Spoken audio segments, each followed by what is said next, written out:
কেইটামান মণিমালা কালেকশ্যন লৈ আহিছোঁ চাব এইবিলাক ৱেট থকা হ'ব বহুত বেছি ধুনীয়া হয় আপোনালোকক এটা বলত লাগিলে এটা বলতো পাব পাঁচটা বলত লাগিলে পাঁচটা বলত পাব এইটো এটা আছে চাব বহুত বেছি ধুনীয়া হয় আপোনালোকে কাপোৰৰ লগত মেচিং কৰি ল'ব পাৰিব এইটো এটা আছে ৰেডত আপোনাৰ তিনটা বলত আছে আৰু ফুলিযোৰ এনেকে থাকিব চব এযোৰ আপোনালোকে চেইনডাল মানে খুলিও ল'ব পাৰিব এনেকে টপতো পিন্ধিব পাৰিব বহুত বেছি ধুনীয়া হয়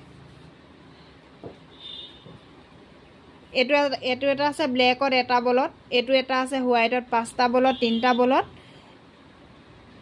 আপোনালোকে গ্ৰীনতো ল'ব পাৰিব ৰেড কালাৰ হোৱাইট কালাৰ এইটো এটা আছে চকচোন বহুত বেছি ধুনীয়া হয় ৰেড আৰু ব্লু গ্ৰীন মিক্স আছে এইটো এটা আছে হোৱাইটত তিনটা বলত আছে ফুলিযোৰ দেখাই দিছো সব এনেকে থাকিব চেইন সিস্টেমত